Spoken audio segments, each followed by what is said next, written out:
Yeah. So, now what when it comes to Epstein? I don't know. They have 30 days. That's what I do know. The question is going to be, do you think they're going to release everything? I don't think they're going to release everything.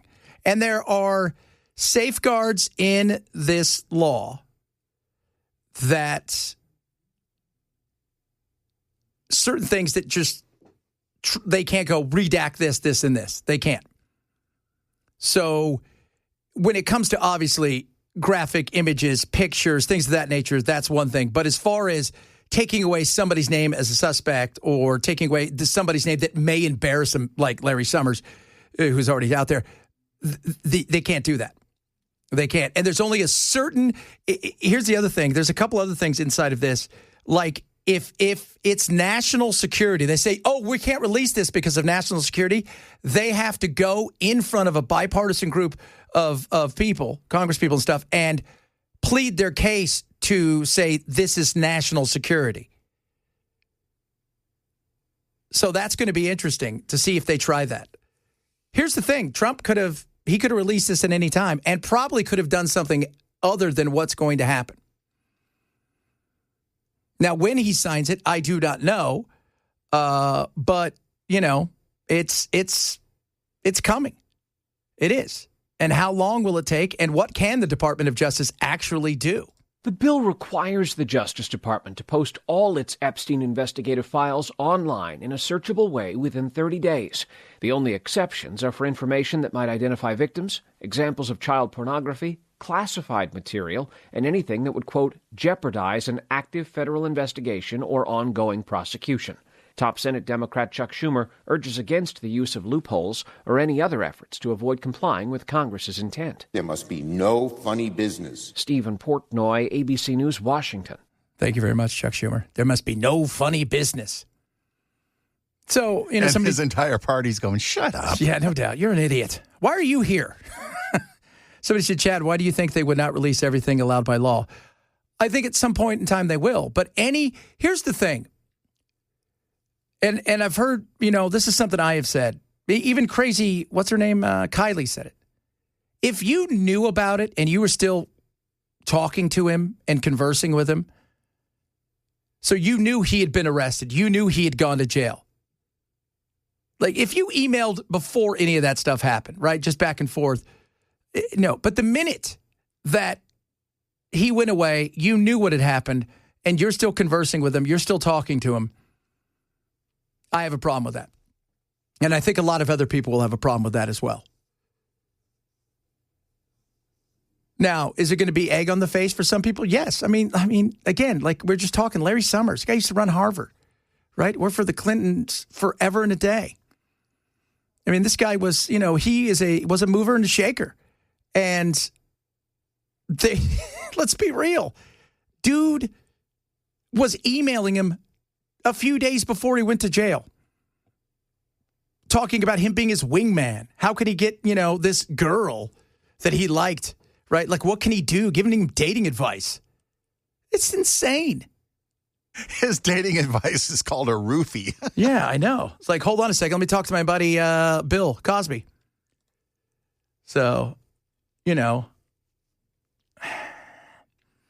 it's just, again, it's not that we're not going to get a vast majority of stuff. It's the fact that, why did you guys wait so long? Why did it have to come to this point for you to decide to release this? The suspicion's already out there. And Republicans, this is kind of something, the administration itself, this is a nightmare of your making. You could have just released it. And Trump, by the way, could have released it yesterday. Could have released it the day before. He didn't need Congress. At any given time, he could have released it. But they went through it. And people, let me tell you something. There's a lot of people out there, I'm sure, very, very nervous. And I'm sure Trump's nervous too. Because there's probably a lot of big donors, and we're going to find out, you know, maybe or maybe not. But we also, do you trust them? That's the other side of it. You know, one of the things we're going to talk about a little later is happiness. Like, why do certain nations, why are they so happy? Well, one of the big things, the reason they're happy is because they trust their government. Because they don't feel their government is out to get them and lie to them all the time. Because you know why? Because you'd be surprised in other nations, they're kind of honest with their people. And so there's a reason why maybe we have some distrust with our government. So there's going to be a lot of eggs on face. And I think both sides are going to pay a serious price and embarrassment in this. Now, does anybody get arrested? Does anybody go on trial? I don't, those things I don't know.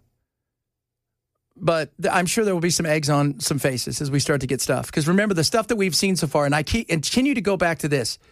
If you saw any of those emails, don't look at what's in the text and the body of it, whatever it is, because a lot of it's just useless and it has nothing to do with anything other than dinner plans and stuff.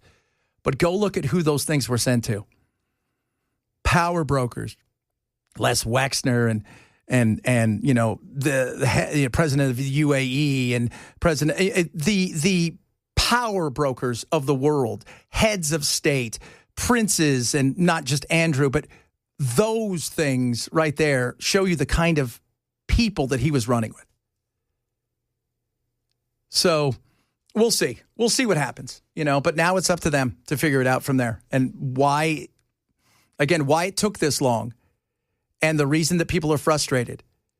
And I tell people there's a divide right now in the MAGA world, or not even MAGA world, just the rightish side of the aisle, because the MAGA means different things to different people. But the divide is you've got people under 40 who went hard for Trump, especially the Gen Zs, right, and some of the millennial men and stuff, and they're pissed and angry because they feel they were lied to, they feel they've been taken advantage of, and this is just something else that has happened. And they're angry, and they're like, you guys lied to us, and we believed you. We believed, right, Kash Patel and all of you guys saying you were going to do this. We believed it, and then you're like, nothing happened. Nothing happened. And we all know that that's probably not true. The Comey thing is interesting, too. Wow, man, that attorney's hot, though. Can we just say that? You know what? Here's another thing. We were talking earlier about Trump, who would love to be on Mount Rushmore, and somebody got mad at me. How dare you say that? Okay, yeah. Well, because we know it's true, right? Tell me it's not true. Okay. If Trump could get 50 women that were ninjas that look like that attorney, he would have them be his bodyguards. Like in The Dictator. Yeah. He would have fembots bodyguarding him all day. What was, not LEG, Sacha Baron Cohen. Yeah. Wouldn't he, though? Who was it? It was Gaddafi, right? He had women that were like his bodyguards. He had like this cabal of women that were his bodyguards. Oh, God, that was hilarious. I remember that. Talk about somebody who had work. Whew. Remember his face? He didn't even look like himself after a while. He had especially after they beat him to death. Well, that was true. You want to know what's going to happen in Venezuela? Go see Libya. Yeah, if you guys didn't know, we talk about a place that we destroyed was Libya. We tried some stuff, it didn't work, and we're like, okay, well, good luck. They killed that guy, and what they did to him was also horrific. But he deserved it. He absolutely deserved it. Yep, fembots. See? Ken Weaver, somebody wants you to be on the Mount Rushmore. I like that. I'm for that. Somebody said he'd 100% take fembots. Oh, he would. I'm already up there. Are you? Yeah. What president doesn't want to be on Rushmore? So Biden thought he was the greatest. Biden thought he was also a 7-year-old. And at times he thought, he was Charlie Chaplin. He doesn't count. So he would love that, though, man. I know if you gave him a chance to have nothing but hot chicks protect him, you don't think he would do that? Totally. Go look at his attorneys. I would do that. Yeah.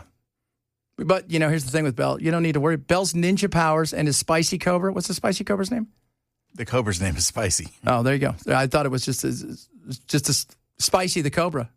Correct. What did my buddy call danger noodles? Danger noodles. That's what they're called. Danger noodles. So, damn, Suri, you're pissing me off. Wait, what? Why did it take an act of Congress? That's a good question, because Trump wanted to do everything they possibly could. And here's the thing, they weren't going to do anything. So Massey and them introduced a bill that would force them to eventually have to put their name to a yay or nay on whether or not they would move it forward. So then it had to become a law. And then it had to go to the Senate. And so that's why it took an act. Because without the pushing of that, do you think this would ever have been released? No. Biden thought he was on Mount Rushmore. Well, he was there when they built it. Do I ever go after Dems? All the time. You know what, though? Dems aren't in power. You know, you've heard me make fun. Last hour I made fun of Kamala Harris, and I just made fun of Joe Biden. Those are the only, is there anybody else out there at this moment in time? Chuck Schumer. Nobody cares about Chuck Schumer. Hakeem Jeffries is useless. Yeah, they don't have a lot going on for him. They don't. I think we recognize that. Couldn't Biden have released it? Yeah, Biden could have. Yeah, he could. Any of them. Trump could have released it. The first time.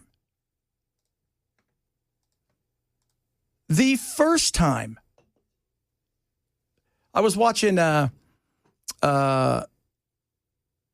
it News Nation last night?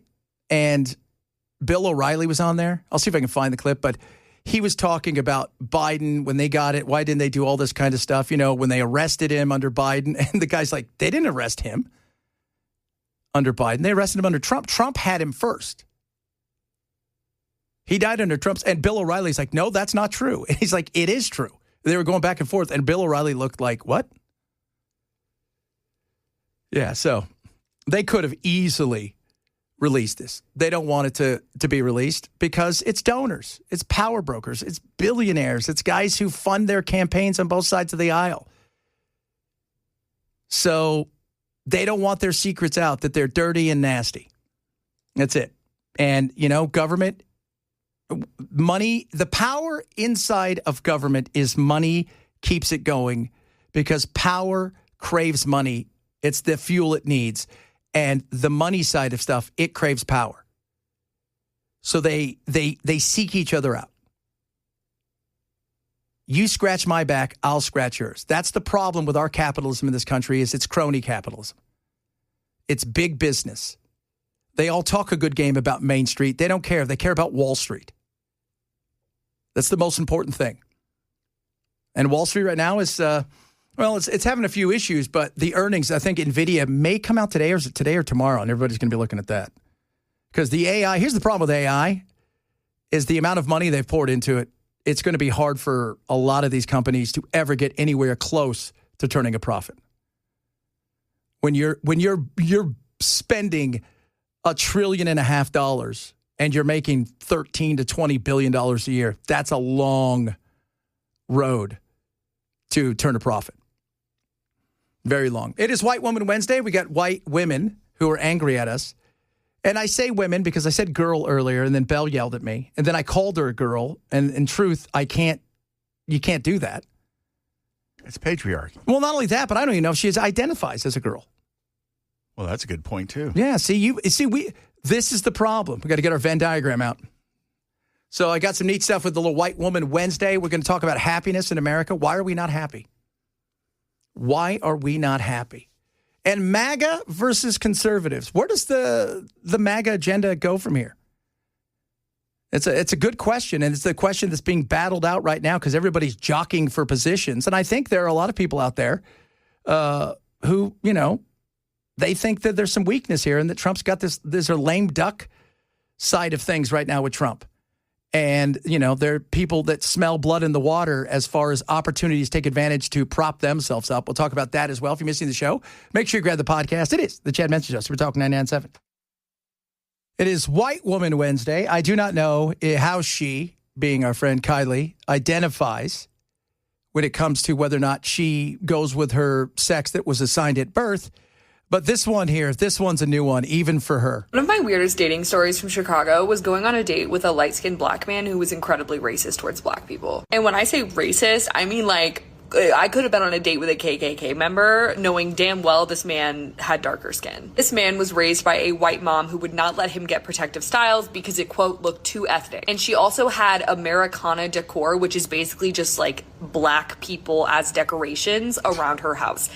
Nightmare fuel. We're on this date and he looks around and he goes, yeah, we don't want to be here too late. There's some really seedy people around here. And I looked at him with my jaw just completely dropped. It was almost entirely black people at this event, which just was a complete coincidence. But it was my first time being on a date with somebody who was racist and was a person of color. So I was like, I don't agree. I feel safe. Like, I don't know why you would say something like that. And then he just started to get mad at me for like not seeing the true danger of the situation. The entire situation was really bizarre and I ended up obviously not texting him again. But point being, white moms of mixed kids are really f***ing these people up. Like, this is really sad for them to grow up with that sort of hatred of their own skin. What a liar. I know. Always happens. It always happens to her. I was on a date with a black guy, and he hates black people. By the way, if you don't think that's true, there are people out there that, I'm telling you. Let's just say there is a very famous singer, old school singer, who is black, who's very racist. It is hilarious. I can't say anything because I think he's still alive and I don't want to get sued. I'll tell the guys off air. We'll find, but the whole like, well, his mom. It's come on, like you're always reaching for something. It's always race, man. The grievances. But when you look for it, right? Like you look for grievances, you can find it. Yeah, but she's lying. Oh, yeah. None of that happened. So, well, you know what? It probably did. And you know what? She probably went to a MAGA rally to find a guy that was black, that was light-skinned, so she could have the conversation of racism. Maybe she was with Jussie in 4-degree Chicago that night. Oh, maybe. I mean, it's just Jussie Smollett.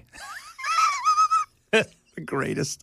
Yeah, it's 4 degrees outside, and he's going to Subway to get a sandwich. That is so hilarious. That was, if you've never seen Dave Chappelle do the Jussie Smollett thing. Oh, yes. It's the greatest thing when he's talking about, he calls him Juicy Smollett. French actor. Yeah. Yeah. People were wondering why the black people were awfully quiet about this. And that's because we knew he was lying. Oh, God. Jussie Smollett. Juicy Smollett? I know him, the great French actor. Juicy. Oh, my Lord. It's so amazing. The disdain that the grievance studies that people like that have. Because she was, like I followed her backstory. She came from a very conservative family. And look, I expect that, right? When you're a kid and you go off to college the first time, it wasn't until, now it's just crazy. It's all like left-leaning lunacy at times. But when you go off to college, the goal is, I'm leaving my family for the first time. I'm going to be around a bunch of people with new thoughts, new ideas. And, you go through phases too. Like back in my day, you'd see somebody go off to college, they come back, they're a bit of a hippie. Yeah. Right? And then they come back next year and now they're in business school and they're all dressed preppy. Right? Like it was whatever the phase was. You expect some of those things, but she dove in head first. Oh, my goodness me. America. Hey, Chad, the taxocrats didn't agree to the clean CR. I like some of this stuff. Get on the damn Democrats to show up and sign the CR. The Republicans are, these people are so. The taxocrats. Yeah. What will you have to talk about when the Epstein crap ends? Go Trump! In all caps. I do like that, taxocrats. The taxocrats. So, what will I have to talk about? I talk about a lot of crap. In fact, on my national show today, outside of hitting Epstein, the stuff just a little bit, because, it's a big story, I didn't do really any politics. One hit wonder. We're going to talk about happiness coming up in a little bit. Why aren't we happy? Because, I talk about anything. The the craziness of the college football and the recruiting of the coaches. By the way, I see you guys are in the playoffs according to everything right now. Did you see that last night? Yeah, so far, yeah, we're in the hunt. Yeah, we'll see. We got Missouri. He doesn't sound too confident, does he? You have Missouri, and then what? You have LSU. Oh, LSU. I saw they flew what's his name's family, Lane Kiffin. Yeah, to Baton Rouge. You know, it's the comfort and the fact that if you stay at Ole Miss, you're going to be a legend, and they'll build a statue of you, and you'll never have to worry about anything, and you're going to get paid, and if you're happy there, great. What was it? Who was it? I think Colin Cowherd said, never try to out happy. Yeah, and exactly. So if you want a challenge, I wouldn't be surprised if he goes, you know what? I don't want to do college anymore. I'm going to go to the NFL. That would be the next step. And I want to go to the NFL. That's what I want to do. I'm worried for Vandy fans, man. I think somebody's going to come hard for the Vanderbilt. How coach. could you not, man?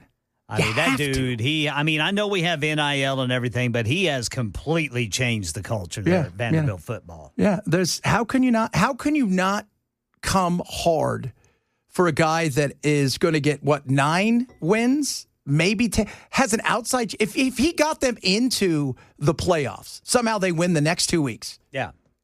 How could you not say if even if Lane Kiffin goes and takes LSU, how could you not, if you're Ole Miss, not come over and go, we'll give you whatever you want, dude. Come on over here. Either that or Florida. I think Florida's coming hard for Lane Kiffin. Yeah, they both are. And if you want to win a national championship, you may have to go to one of those places. Yeah. But if I'm him, I think, what's the NFL offering? Happiness, though, man. That's the other thing. What price? Because his family loves Oxford. All right, coming up, here's some interesting stuff. Talk a little bit of happiness. Happy? Can you be happy? Why aren't Americans happy? We'll talk about that, among other things. Chad Benson, Super Talk 997.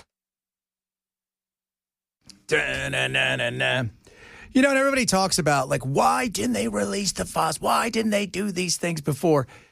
It's not about releasing the files in the way that people think, just give it to us all so we can. I think what people want is they want accountability.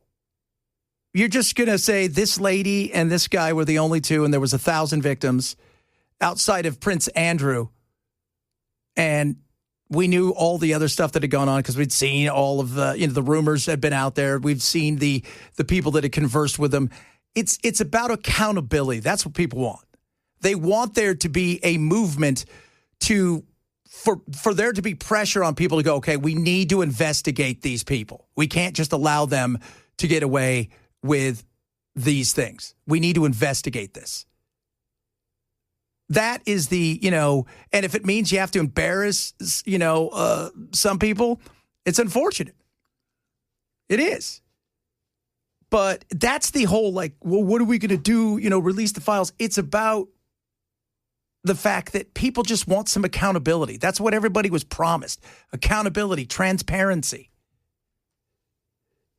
People want that. And we'll find out. This thing isn't going anywhere. I'll tell you that right now. Happiness, people. Are you happy? Is America happy? America, are you happy? Not so much. Unfortunately for our country, it just isn't the same level of happiness as it was in years before. Common Good puts out this report every year, and this year they rank the United States as 24th in the world in terms of happiness. We ranked 11th just a few years ago in 2012. The steepest decline came in the last 2 years, and the rating overall a D+ at risk of failure. That is not good. Stress, all kinds of stuff. I mean, we've got some serious issues here. We're not. I mean, it is a stressful world out there. We are stressing the hell out of ourselves. We're working. I was talking to my wife. She's like, you need to get sleep. And yesterday, I went to bed at 7:30, but I woke up at midnight. You know how I tell everybody? People go, how long have you been awake? Ken, you will appreciate this. I told my wife today, I've been awake 5 Hallmark movies. Because they're an hour and a half. That's how long I've been awake. 5 Hallmark movies. So, yeah, but we are stressed. We're trying to keep up with the Joneses. Life is more expensive. And you could tell everybody everything's getting better and it's the greatest thing in the world. We've never had anything better than this. But it wasn't just Trump. We've had stress on us for a long time. A very long time. And man, I'll tell you what. I feel it every day. I'm sure a lot of you do, but I'm very much like Tigger. I'm a happy-go-lucky and getting around, doing my thing. But as a nation, we're not as happy as we should be. Parts of what has contributed to that decline: eroding social bonds, falling optimism, and worsening emotional and economic well-being. The U.S. is among, in fact, the top 5 loneliest countries in the world, according to this survey. 21% of respondents said that they are always or almost always lonely. And part of this is also that political polarization that we have all seen. We've seen it on the air and we've felt it in our own communities.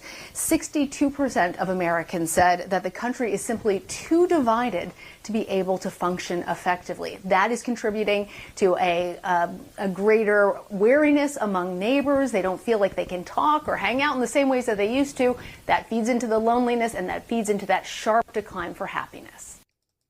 We are in a world now where we have never been more connected, and yet we're further apart than ever before. We fight on the internet. We picked our tribes. The algorithms, make sure that we're at each other's throats all the time.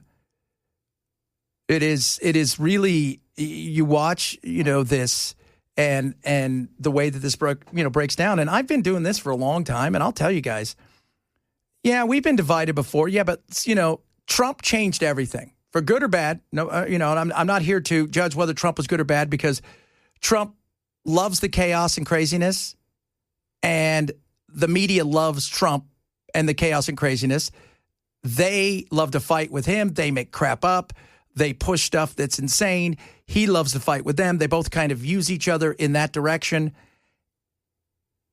But it's now bled out to a world where you've got, the stuff that we get sent every day is, Bell's on restriction from the text line because you guys are so rude.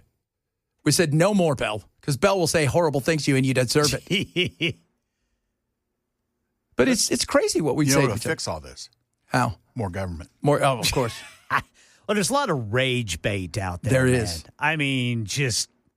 And a lot of it is trying to fuel racial disharmony. Yeah, like what's going on in Dearborn. Exactly. I'll tell you this right now. I've been looking at a lot of that, and I talked very little about it today, and the reason was simple. Those people were there because they wanted to get likes and clicks. They wanted to scream and yell, and they knew there was a group of people that would follow them and love every second of it. That's why. It is, I did a couple segments today with my buddy Craig, who is out on a big station in Houston. And I said, the problem with modern politics is it's all performative and emotional, and none of it's about policy. None of it's about policy. It's all performative.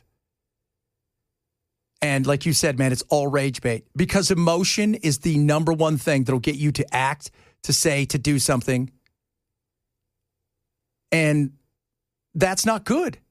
We're at each other's throats all the time, which isn't good. And we're going to talk about civil war in a minute. Comes to the actual numbers, and I was having a lot of fun digging into this report earlier today. There is such a tremendous gap generationally. In fact, American seniors, those older than 60, are among the very happiest in the entire world. Whereas the people here who are young folks under the age of 30, they are among the very worst in the world. In fact, they rank number 62nd in the entire world in terms of happiness. And part of that is really about the social media, as you explained. Not just that political polarization that I was explaining before, but they found that excessive screen time contributes to additional loneliness as well as anxiety and depression. So they say that there are solutions out there, and that is moving from an economic frame set for well-being, because we are a prosperous nation, to one that values community and values connections. And it sounds like maybe we should be spending more time with our seniors and our grandfathers and grandmothers, and that could help make us happier too, Juliet. It is Telling you, is so true. And the younger generation is sad. They're pissed. They're frustrated. They're depressed because they're looking up. Life's getting more expensive, even though they're doing better. And it still doesn't matter. It's getting away from them. They think the American dream, not going to have it. Then they're on the internet all day. They don't date. Japan right now is doing something. They're going to have a 4-day work week because the way that the Japanese work is like us, but times 10. And you know what it does? It kills many, and it kills the social life. And they're not producing. They don't have any kids. Nobody's having babies. You'll hear stories about hospitals that have maternity wards where they haven't had a baby there for like 2 months. And so they're trying to push a different way of life. And yeah, when I look over at the Scandinavian countries, hey, my blessing, and I've always said the greatest education I ever got was living in Europe and living in these nations, not going there on vacation. That's different. You go there on vacation. That's not real. I went to vacation. It was kind of like, no. I lived. I paid taxes. I went to their doctors. You had to follow their rules. Dated their women. Yeah. You dated their women, Brother Chad. Women like Nick Cage. Nick freaking Cage. And I will tell you this. It was Scandinavia, it was the most chill place I'd ever been. They are just, what's up? This is awesome. The Brits, they have a problem right now, and they're in the midst of a battle. Why is that? Because they don't trust their government. That's the other thing. They trust community and other places. We're afraid to leave our kid on the, outside for 5 minutes because CPS will come and get him. They leave their kids outdoors overnight in a baby pram to sleep because they trust each other. They trust their community. They're all rowing in the same boat. They trust, each other, but they also trust their government. We don't trust our government. No matter who our government is, we always look at it with a side eye. So we've got to get back to trusting each other more. And part of that is that, somebody said earlier, there's been rage bait for years and decades. The difference between now and then, there was no algorithm in a newspaper, and the person that was an a-hole that you were going to fight with, you never connected with. Right. Now you can all the time. I mean, you can doom scroll rage bait just constantly. Yes. Yes, you can. Absolutely you can. And it's, Larry said he's 67, so his feelings don't count. Yeah, there is a generational gap there. There is a very big generational gap. Under 40, right? Because people in their 50s and 60s, they're doing all right. People under that, in their 40s and 30s and 20s, they're struggling. But you can doom scroll, dude. Oh, I do it all the time. And now, and that's why I always say, find your happy place if you're going to be on the interwebs. Find that animal that makes you laugh. Yeah, absolutely. You go to that thing, that little thing, no matter what it is, the capybara riding around on an alligator's head. Yes. The crocodile, not knowing that thing would eat him, but the crocodile's like, I don't care. It's kind of funny. I don't care. He's pretty cool. Right? Pumbaa running through the lions, which was hilarious. If you've never seen that. All these lions are laying there, and Pumbaa just rolls on through like, what's up? And they kind of look at each other like, did that just happen? Things were like a cow, a pig, and a dog are best friends. Yeah. Yeah. That's it. Have you seen one of my favorite things? Did you see the dog, the female dog that raised the lions? No. The cubs? She raised the cubs, and she still lives with them. They're full grown now, and she bosses them around. Because they were orphaned. But it makes me smile like, oh. And somebody said, get off our phones. That is a big deal right there. That is a huge deal. It is, man. Right there. 100% a massive deal. Somebody said, Chad Benson is the Thomas Massey of WTN. Thank you very much. I appreciate that. That's a pretty high compliment. I like that. You may think that is an insult. I don't. Oh. Goodness me. All right, coming up. This is hilarious. I've told you something about Civil War because I hear this all the time from people, too. We're going to have a Civil War. It's the most dangerous time of our lifetime. We will talk about Civil War and what Andre Bustamante, a former CIA agent, thinks our Civil War would be like. Chad Benson Show, Super Talk 99.7. I've said this for years. The only way we'll ever have a civil war is an app. And I get people going, no, we're getting close to having a civil war. You guys don't even know, right? Because it's the most important time of our... Blah, blah, blah. This is Andre Bustamante, former CIA guy. I wonder what he thinks. The reason there will not be a civil war in the United States is because there aren't enough people who actually care enough to get off their f***ing ass, grab a gun, and go fight. And of the people who do care enough to get off their ass, grab a gun, and go fight, they're only going to be able to walk like a quarter of a mile. And then they're going to be out of breath. And they're going to be looking for their Coors Light and their cigs. Right? That's right. That's it. That's right. That's why there's not going to be a civil war inside the United States. I've seen civil wars. They are hard work.